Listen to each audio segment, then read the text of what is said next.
ఈ ముసలి వ్యక్తి పరిగెత్తుకుంటూ వచ్చి తన పొరుగువారి పొలంలో ప్రవహిస్తున్న ట్యూబ్ బావి నీటిని కత్తిరిస్తాడు. తరువాత ఆ నీటి మళ్లింపును తన పొలం వైపు తిప్పుతాడు. తన పొలంలో నీరు పెట్టి నిశ్చింతగా ఇంటికి భోజనానికి వెళతాడు. ఇంతలో ఆ దుర్మార్గుడు వచ్చి తన పొరుగువారి పొలంలో ప్రవహిస్తున్న నీటిని కత్తిరించి తన పొలంలోకి నీటి ప్రవాహాన్ని మళ్లిస్తాడు. తద్వారా పెట్రోల్ పొరుగువారిది కాలుతుంది, కానీ పొలంలో నీరు నాది అవుతుంది.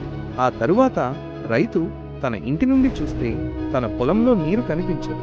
అప్పుడు అతను తన ట్యూబ్ బావి వద్దకు వచ్చి చూస్తే నీరు వస్తూనే ఉంటుంది, కానీ ఎవరో పైపు కత్తిరించారు.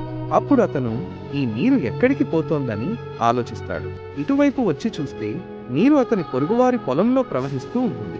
అతను హాయిగా కూర్చుని తన పొలంలో నీరు పెడుతూ ఉంటాడు. అప్పుడు రైతు అంటాడు, ఓహో, ఇది ఈ నీచుడి పని. తరువాత అతనికి గుణపాఠం చెప్పడానికి తన కొడుకు చెవిలో ఏదో గుసగుసలాడతాడు. కొంత సమయం తరువాత అతను 2 రసాయనాల సీసాలు తీసుకువస్తాడు.